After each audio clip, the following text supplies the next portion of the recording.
کہ اللہ تبارک و تعالیٰ نے اس سے پہلے یہ بتایا،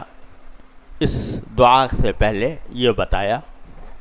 کہ قرآن کریم کی آیتوں میں اکثر تو ایسی آیتیں ہیں جو محکم ہیں، یعنی ان کے معنی بالکل واضح ہیں،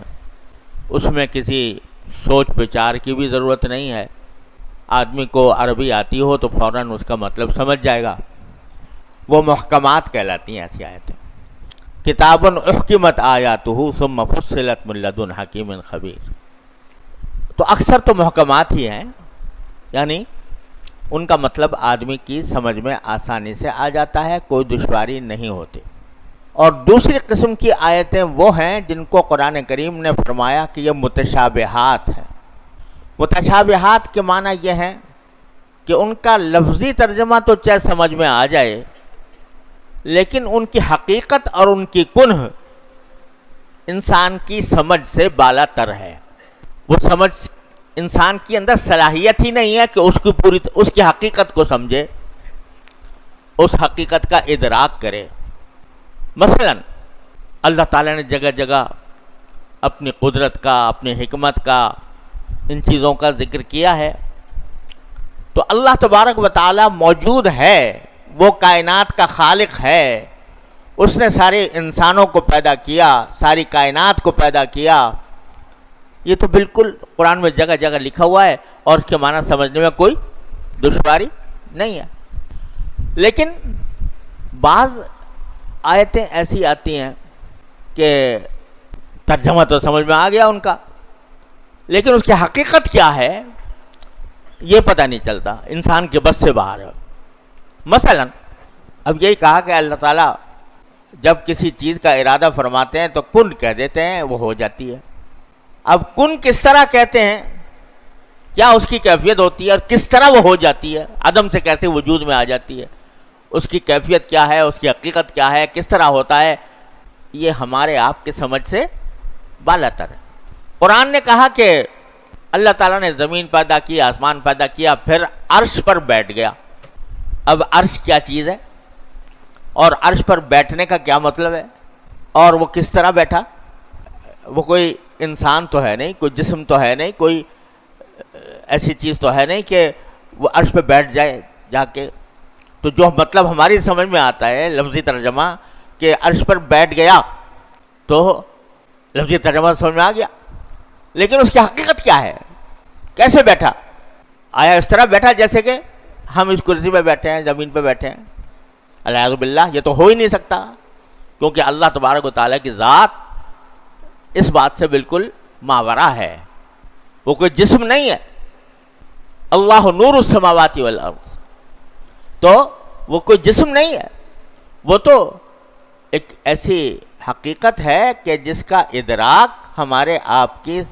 سمجھ سے باہر ہے۔ تو دل میں تو آتا ہے، سمجھ میں نہیں آتا، تو دل میں تو آتا ہے، سمجھ میں نہیں آتا، بس جان گیا میں تیری پہچان یہی ہے۔ تو آپ ہر قدم پر انسان کا دل گواہی دیتا ہے کہ میرا مالک ہے کوئی، میرا خدا ہے کوئی، یہ جو میرے اندر ایک کارخانہ پورا بنا دیا ہے اس نے انسان کے اندر، جس سے کہ اس کی نشو و نما ہو رہی ہے، ضرور یہ کسی کاریگر کی کاریگری ہے، لیکن کس طرح اس نے بنایا، کس طرح پیدا کیا، یہ میرے آپ کی سمجھ سے باہر کی بات ہے۔ تو دل میں تو آتا ہے، سمجھ میں نہیں آتا کہ کس طرح تو نے یہ کام کیا۔ تو ایسی کچھ آیتیں ہیں جن کو متشابہات کہا جاتا ہے کہ ان کی حقیقت، یہ جو میں نے کہا کہ عرش پر بیٹھا، تو عرش پر بیٹھنا کیا مطلب ہے، کس طرح بیٹھا، کیا اس کی حقیقت ہے، اس میں اس کو کہیں گے کہ یہ متشابہات میں سے ہے۔ ارے بھائی اس چکر میں نہ پڑو کہ وہ کس طرح بیٹھا، کس طرح نہیں بیٹھا،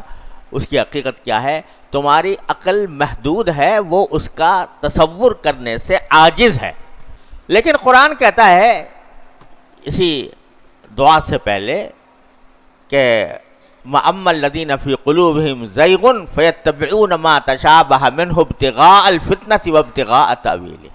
ہم نے دو قسم کی آیتیں نازل کی ہیں، متشابہات بھی ہیں، تو جو جن لوگوں کے دلوں میں کجی ہے نا، وہ محکمات کو کی طرف تو کوئی خاص توجہ نہیں دیتے، جو بالکل صاف صاف سیدھی سیدھی باتیں قرآن کریم کے اندر ہی آئی ہیں، جو احکام آئے ہیں کہ بھئی یہ کرو یا نہ کرو، یہ حلال ہے یا حرام ہے، سیدھی سیدھی بات ہے، اس کے اوپر عمل تو کرتے نہیں اور اس کی طرف فکر نہیں کرتے۔ اور جو یہ متشابہات ہیں، جو ہماری عقل سے ماورا ہیں، سمجھ سے ماورا ہیں، ان کے پیچھے لگ جاتے ہیں، اس پہ بحثیں کرتے ہیں، اس میں بھئی استواء العرش جو ہے وہ حقیقی معنی مراد ہے یا مجازی مراد ہے، اور حقیقی معنی ہے تو کیا ہے، اس کی حقیقت کیا ہے، اس کی کنہ کیا ہے، اس میں پڑ جاتے ہیں، اللہ بچائے۔ تو قرآن کہتا ہے کہ یہ لوگ اس قسم کی چیزوں میں پڑے رہتے ہیں، وہ دل میں ان کے کجی ہے، فی قلوبہم زیغ فیتبعون ما تشابہ منہ ابتغاء الفتنة وابتغاء تاویلہ، اس کا نتیجہ یہ کہ فتنہ پیدا کرتے ہیں، ایسی باتیں جن کے اوپر ایمان کا کوئی دار و مدار نہیں، نہ ان کی حقیقت معلوم ہونا ہمارے لیے کوئی ضروری ہے، نہ ممکن ہے، اس کے پیچھے کیوں پڑتے ہو؟ تو جو لوگ ایسے اس کی تعویل کے پیچھے پڑتے ہیں تو وہ فتنہ پیدا کرتے، اور یہ فتنہ آپ کو یہاں اندازہ نہیں ہے، ہمارے ہاں سعودی عرب میں اور جہاں جہاں یہ حضرات گئے ہیں، سلفی حضرات کہلاتے ہیں، اللہ تعالی ہم سب کو ہدایت دے، تو وہاں ان کے ہاں سب سے بڑا مسئلہ یہ ہے کہ استواء علی العرش کے معنی بتاؤ، کہ عرش پر اللہ میاں کے بیٹھنے کے جو الفاظ آئے ہیں وہ حقیقی ہے یا مجازی ہیں؟ اگر مجازی کہتے ہو تو تم اہل سنت سے خارج ہو، بلکہ کافر تک کہنے کو تیار، اور لہذا کہو کہ حقیقی معنی مراد ہے۔ الحمد باللہ۔ ارے بھائی، میں امریکہ میں تھا تو وہاں جو ہے صبح کو فجر کے بعد بیان ہوا کرتا تھا، لوگ دور دور سے اللہ کے بندے آتے تھے، سینکڑوں میل سے سفر کر کے آ کے بیان میں شریک ہوتے تھے۔ تو جب شروع میں گیا تو دیکھا تو وہ وہاں کے لوگ کہنے لگے جی ذرا یہ مجھے ہمیں بتا دیں کہ یہ عرش پر اللہ میاں کے بیٹھنے کا جو ذکر ہے قرآن شریف میں، تو یہ عرش پر بیٹھنا یہ حقیقت ہے یا مجاز ہے؟ میں نے کہا بھائی تمہیں کس نے اس سوال کیسے پیدا ہوا تمہارے دل میں؟ کہنے لگا جی وہ ایک صاحب آتے ہیں یہاں پر سعودی عرب سے، اور وہ آ کر ہمیں کہتے ہیں کہ بھائی عقیدہ درست کرو، پہلے نماز روزے کی بات بعد میں ہے، پہلے عقیدہ درست ہونا چاہیے۔ عقیدہ درست ہوگا اس وقت جب تم یہ مانو کہ اگر اللہ تعالی نے کہا ہے کہ وہ عرش پر بیٹھا تو ہاں بیٹھا، یعنی حقیقی معنوں میں بیٹھا، اور اگر اللہ نے کہا ہے کہ اللہ تعالیٰ کے ہاتھ پھیلے ہوئے ہیں تو واقعی کہو کہ ہاں ہاتھ ہیں اللہ تعالیٰ کے۔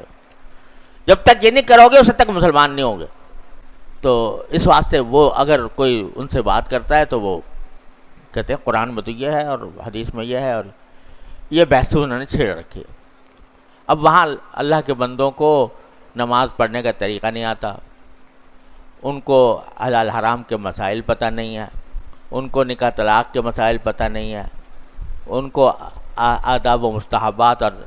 سنن کا پتہ نہیں ہے، اور ان کو جا کے استواء العرش کے مسئلے میں داخل کر دیا۔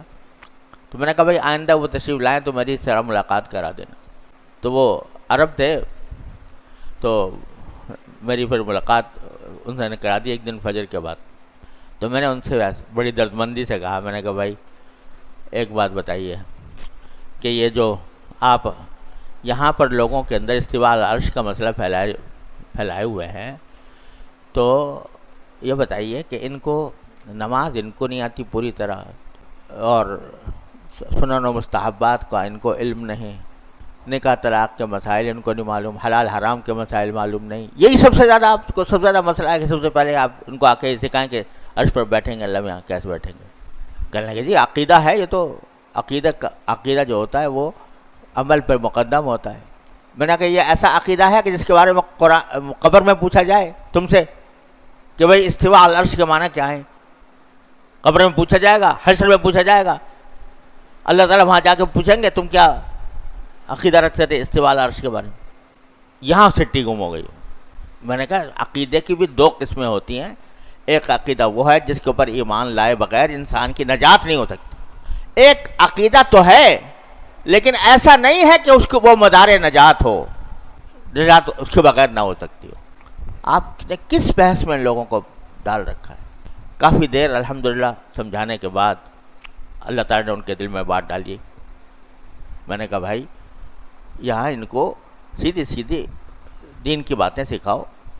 اس بحث میں خدا کے لیے نہ ڈالو، یہ فرقہ میں بٹ جائیں گے اور سوائے فتنے کے اور کچھ نہیں ہوا۔ ابتغاء الفتنة وابتغاء تأویلہ وما یعلم تأویلہ الا اللہ، بس کہو کہ اس کے اللہ کے سوا کوئی نہیں جانتا ہے۔ وما یعلم تأویلہ الا اللہ والراسخون فی العلم یقولون آمنا بہ۔ السلام علیکم جی دوستو، آپ نے دیکھا اور سنا شیخ مفتی تقی عثمانی صاحب کو کہ شیخ مفتی تقی عثمانی صاحب کیا بیان فرما رہے تھے۔